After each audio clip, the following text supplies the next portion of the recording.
नमस्कार, मेरा नाम है सतसिंह। हरियाणा फाइल्स में आप सभी का स्वागत है। आज हम बातचीत करेंगे हरियाणा की एक ऐसी विधानसभा की जिसको गुरु द्रोण की नगरी कहा जाता है। पुराना नाम गुड़गामा, नया नाम गुरुग्राम, और अभी हाल ही में गुरुग्राम लोकसभा में कमाल होते होते बच गया, क्योंकि राव इंद्रजीत जो एक तरफा जीत करते थे यहाँ से मात्र 75,000 के करीब उनका जीत का मार्जिन रह गया। लेकिन हम विधानसभा की बात करें और विधानसभा में कांग्रेस पार्टी की तरफ से हैं मोहित ग्रोवर, बीजेपी की तरफ से हैं मुकेश शर्मा, और एक और कैंडिडेट हैं जो टिकट की चाहवान थे लेकिन टिकट उनको नहीं मिली, नवीन गोयल। ट्रायंगुलर फाइट इसको बता रहे हैं। हमारे साथ हैं अनिल पंघाल साहब का ये दूसरा इंटरव्यू हरियाणा फाइल्स पे। पिछली बार इनसे हमने भिवानी के तोसाम की बात की थी और वो वीडियो आप लोगों ने जो समर्थन दिया उस वीडियो को बहुत देखा, और ऐसी हमारी आशा है आज का वीडियो भी इसी तरीके से पूरे डायनेमिक्स के साथ हम बातचीत करेंगे। कैंडिडेट्स की प्रोफाइल बातचीत करेंगे, लोकल इश्यूज़ क्या हैं वो बातचीत करेंगे। पंघाल साहब, आपका बहुत बहुत स्वागत है। सचिन जी, सबसे पहले आपका और हरियाणा फाइल्स के सभी दर्शकों का बहुत बहुत धन्यवाद। सभी को मेरी तरफ से नमस्कार जी। तो पंघाल साहब गुड़गामा के ऊपर पहुंच गए। Sir, Gurugram financial capital of Haryana है। लगभग हरियाणा के सभी लोगों की जो है निगाह गुड़गांव पे रहती है, तो मेरा भी इंटरेस्ट जागा और मैं गुड़गांव के अंदर लगभग 7 दिन लगा के आया हूँ। आप तो बिना लाग लपट के आदमी हो, पैसियाड़ी पार्ट फाइनेंशियल कैपिटल कह रहे हो, तो मतलब ऐसा कहते हैं कि वहाँ की तो दीवारें भी पैसा मांगती हैं, उड़ के ऊपर पहुँच गए। मतलब वहाँ क्या देखा आपने? गुरुग्राम गए? सर, गुरुग्राम में एक तो जैसे ऑलवेज सुना था कि यहाँ पे सबसे महंगा चुनाव होता है, और गुड़गांव जो है ना वो लगभग दिल्ली की तरह दल विहीन राजनीति की तरफ बढ़ रहा है। क्योंकि आप अगर देखोगे तो गुड़गांव का इतिहास ये रहा है कि यहाँ पे सन 2000 के अंदर इंडिपेंडेंट प्रत्याशी जो था गोपीचंद गहलोत जी, जो चौटाला साहब की सरकार के अंदर डिप्टी स्पीकर बड़े और बड़े ताकतवर शख्सियत थे, वो यहाँ से जीतते हैं। 2009 के अंदर जो है यहाँ से सुखबीर कटारिया जी इंडिपेंडेंट बनते हैं और स्पोर्ट्स मिनिस्टर भी बने थे, और वो हुड्डा साहब की सरकार के अंदर जो है वो खेल मंत्री बनते हैं। तो ये जो दल विहीन राजनीति गुड़गांव के अंदर किस प्रकार से कार्य कर रही है, और गुड़गांव को ऐसा क्या वरदान है कि यहाँ से जो बंदा इंडिपेंडेंट जीतता है वो मंत्री जरूर बनता है, तो ये जिज्ञासा थी। तो इस विषय को लेकर गुड़गांव में जाना हुआ। सुखबीर कटारिया जिनकी बात आपने की, जो खेल मंत्री बने 2019 में, जब उन्होंने चुनाव लड़ा तो वो तीसरे नंबर पर रह गए। इस बार टिकट में जो पिछली बार सिटिंग एमएलए थे, ना वो बीजेपी की तरफ से हैं ना सुखबीर कटारिया, इस बार दोनों नए चेहरे हैं। लेकिन उससे भी इंटरेस्टिंग बात है, जो तीसरा निर्दलीय है वो खेल कर रहा है। सर, गुड़गांव के अंदर जैसे मैं लगभग सभी महत्वपूर्ण कॉलोनियों में, बड़े बड़े बाज़ारों के अंदर गया, तो मैंने वहाँ पे एक बात विशेष रूप से देखी कि गुड़गांव के अंदर आज 2 बात बड़ी महत्वपूर्ण हो रही हैं। कि वहाँ पे एक नारा चला हुआ है लोगों के बीच में कि भाई अब की बार आपको पराक्रमी चाहिए या परिक्रमा करने वाला चाहिए, आपको चाटुकार चाहिए या स्वाभिमानी चाहिए। तो ये 2 नारे जो है 2024 के अंदर गुड़गांव का भविष्य निश्चित करने वाले हैं। अच्छा, ये मुकेश शर्मा के बारे में बताइए। मुकेश शर्मा बीजेपी के ना सिटिंग एमएलए थे, बादशाहपुर से 2 बार चुनाव हार चुके हैं। बीजेपी पार्टी ने, जितना हमने सुना है, वो सर्वे करवाते हैं, उसके बाद टिकट देते हैं। तो मुकेश शर्मा की लॉटरी कैसे लगी? क्या प्रोफाइल है इनका? सर, गुड़गांव के अंदर 2 प्रकार की बीजेपी कार्य कर रही है। एक तो मूल रूप से भाजपा, और एक वो बीजेपी जो राव इंद्रजीत के अंदर आस्था रखती है। तो गुड़गांव की सीट जो है वो वर्तमान में केंद्रीय मंत्री इंद्रजीत सिंह के कोटे के अंदर गई, और वो उनके कहने से ये टिकट दी गई है। और एक आपको बेहद रोचक बात बताता हूँ कि इंद्रजीत जी के कहने से जो यहाँ पे बीजेपी ने प्रत्याशी उतारा है, वो इससे पहले 2 बार विधानसभा का चुनाव बादशाहपुर सीट से लड़ चुके हैं। तो उनका अगर आप देखोगे तो गुड़गांव विधानसभा क्षेत्र से उनका व्यापार के अलावा कोई भी राजनीतिक रिश्ता नहीं था। तो जब टिकट दी गई तो लोगों में क्या रिएक्शन है? क्योंकि आप तो ग्राउंड पे होके आए हैं। क्या बीजेपी जो है शहरी पार्टी कहलाई जाती है, तो गुरुग्राम तो जितना शहरी है हमें पता ही है, तो गुरुग्राम में क्या लगता है, लोग खुश हैं? अगर ईमानदारी से कहूँ तो गुड़गांव के अंदर बीजेपी के इस निर्णय को लेके भारी नाराजगी मतदाताओं के बीच देखने को मिल रही है। तो मुकेश शर्मा को वो एज नहीं मिल रही जो बीजेपी को शहरी सीटों पे मिलती हुई। वर्तमान के अंदर अब तक का जो परिदृश्य है उसके अंदर यही लग रहा है कि बीजेपी के इस निर्णय से वहां के मतदाता असहमति जता रहे हैं। अच्छा, और मोहित ग्रोवर का मुझे याद है पिछले दिनों दीपेंद्र सिंह हुड्डा उनके घर गए थे, और जो मैं कैमरे के अंदर या टीवी के अंदर देख पाया, बड़ा सा घर था उनका, कुछ शायद ज़्यादा अमीर आदमी लगते हैं। अगर देखो अब उनका फाइनेंशियल ट्रैक क्या है ये तो मैं जानता नहीं, लेकिन जो लोगों से सुना है तो एक वो आर्थिक रूप से बेहद संपन्न व्यक्ति हैं।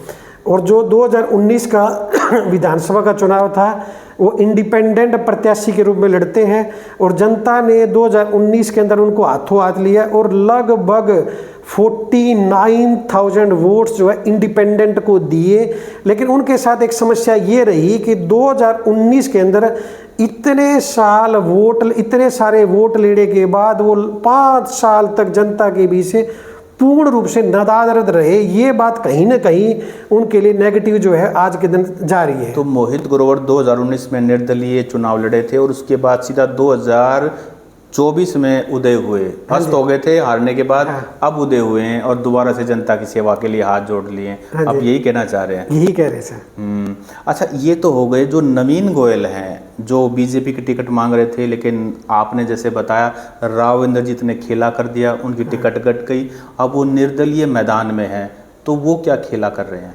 देखो मैं सबसे पहले तो आपको इंडिपेंडेंट की बात हरियाणा और स्पेशली गुड़गांव के बारे में बताता हूँ। जो गुड़गांव का जो ट्रैक रहा है ना, गुड़गांव का जो मतदाता है ना वो दल विहीन राजनीति को पसंद करता है। ये मैं आपको पहले ही बता चुका हूँ कि यहाँ से सन 2000 के अंदर इंडिपेंडेंट बनता है, 2009 के अंदर इंडिपेंडेंट बनता है, और आगे क्या होगा, लेकिन वर्तमान में ये दिख रहा है कि 2024 भी जो है वो इंडिपेंडेंट की तरफ आगे बढ़ रहा है। खासियत क्या है गोयल साहब? देखो खासियत की बात मैं ये बताता हूँ, और बिल्कुल ईमानदारी से मैं बताता हूँ, ये और इनका बड़ा भाई डीपी गोयल जो है गुड़गांव के अंदर एक कैनविन फाउंडेशन नाम से एक हॉस्पिटल चलाते हैं।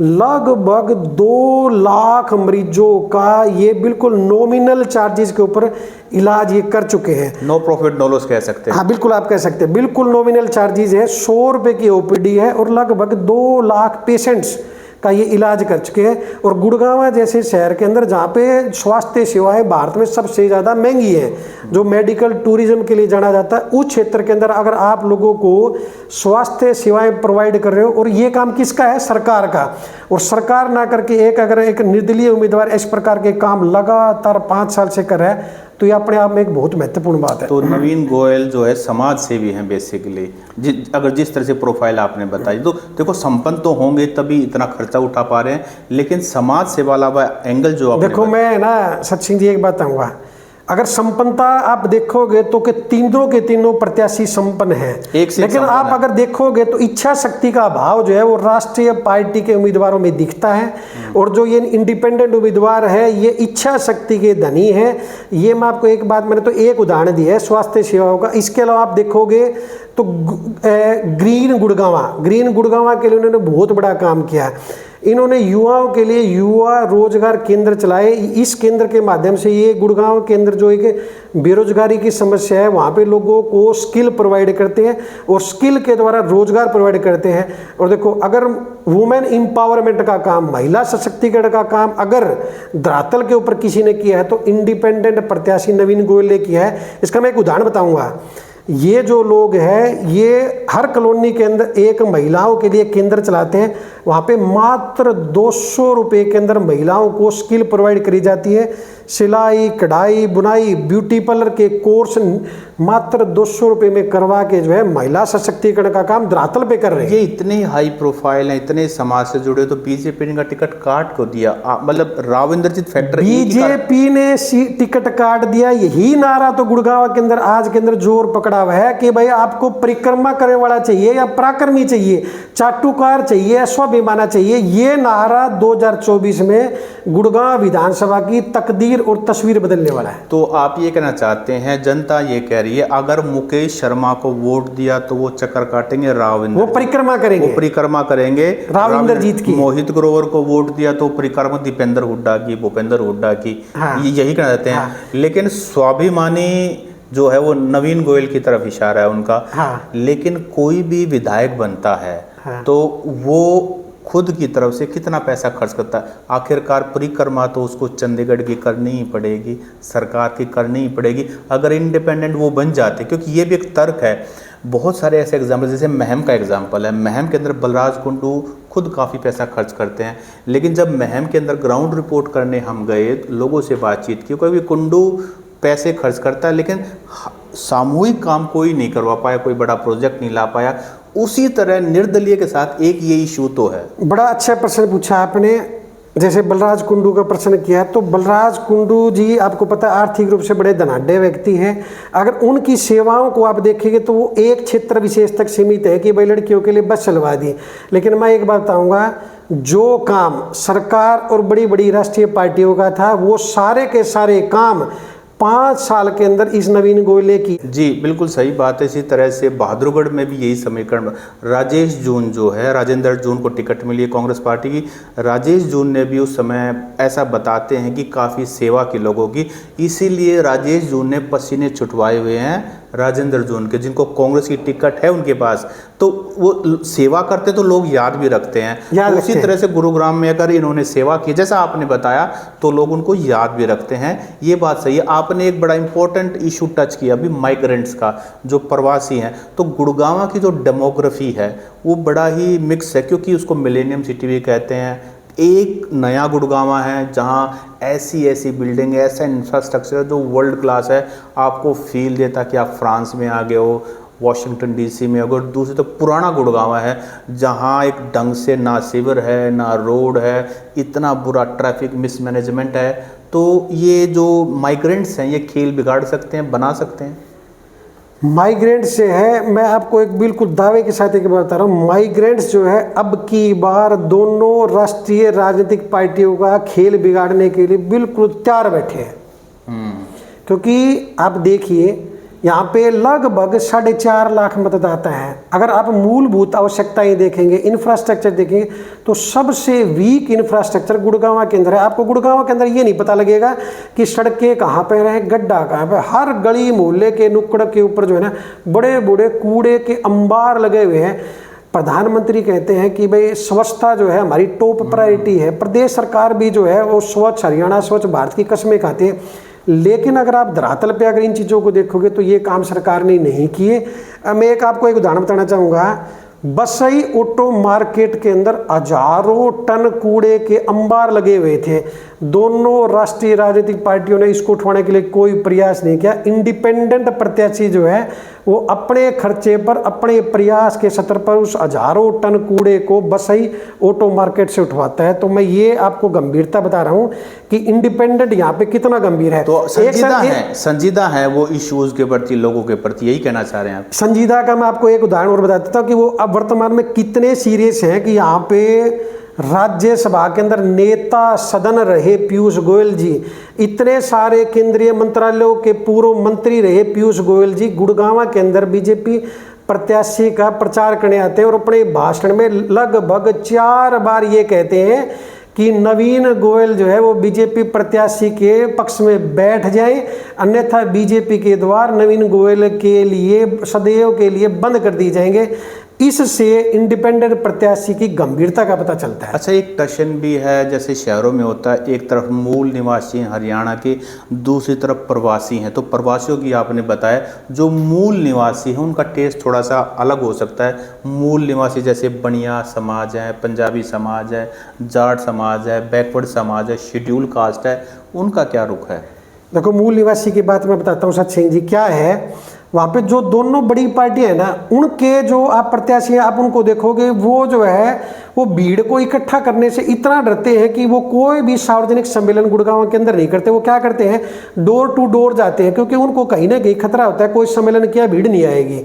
ठीक है जी पंगाड़ साहब, एक आखिरी सवाल, राव इंद्रजीत जो गुड़गांव से फिर से सांसद बने हैं, कितना बड़ा फैक्टर है? क्या लोग उनके कहने से बीजेपी का कमल खिलाएंगे? बड़ी महत्वपूर्ण बात आपने कही है, लेकिन मैं आपको बताऊंगा बीजेपी 2024 के अंदर राव इंद्रजीत जी की जिद की वजह से इस सीट को लूज करेगी। तो कारण आपने बताया कि जो सही कैंडिडेट नवीन गोयल, उनकी बजाय मुकेश शर्मा को, जो कि 2 बार चुनाव हार चुके हैं और गुड़गांव में उतने सोशली एक्टिव नहीं है। आपने बिल्कुल सही कहा। और बीजेपी का भी एक बड़ा धड़ा जो है वो आज अपने आप को जो है नवीन गोयल के साथ खड़ा पाता है। और वो जो फैक्टर है, क्योंकि बनिया समाज से आते हैं और पंजाबी समाज है, तो इनके अगर शहरों में कैंडिडेट होते हैं तो उसकी एक्सेप्टेबिलिटी भी होती है, चाहे वो नेशनल पार्टी से हो चाहे वो निर्दलीय हो। विनम्र और मधुर भाषी भी एक पैमाना होता है, तो अगर आप इन पैमानों पे भी देखोगे तो इंडिपेंडेंट प्रत्याशी इन पे भी खरा उतरता है कि विनम्रता और मधुर भाषी जो है वो दोनों के दोनों जो है पहलुओं के ऊपर भी ये खरा उतरता है। अगर आप दूसरी तरफ देखोगे तो गुड़गांव जैसे क्षेत्र के अंदर जो देखो पहलवान इस हरियाणा और देश का गौरव रहे, इस बात से मैं बिल्कुल भी नहीं नकार सकता, लेकिन बीजेपी ने एक बादशाहपुर के पहलवान को अपना प्रत्याशी बनाया है जो गुड़गांव की कल्चर को सूट नहीं कर पाएंगे। चलिए खैर, ये थे हमारे साथ अनिल पंगाल, जिन्होंने गुड़गांव विधानसभा की परतें खोल के रख दी, जो इनका अपना निजी अनुभव था, खुद ग्राउंड जीरो पर गए, वहाँ चीज़ों को फील किया और वो सारी बातें हरियाणा फाइल्स के मंच पर आप लोगों तक पहुँचाई। आपको ये वीडियो कैसा लगा आप कमेंट करके ज़रूर बताएं, और अगर आपके पास गुड़गांव से रिलेटेड कोई ग्राउंड रिपोर्ट है, कोई और एक्सपीरियंस है, वो भी आप कमेंट करके बता सकते हैं। पंगाड़ साहब, आपने हमें समय दिया, आपका बहुत बहुत। आपका भी और हरियाणा फाइल्स के सभी दर्शकों का बहुत बहुत धन्यवाद।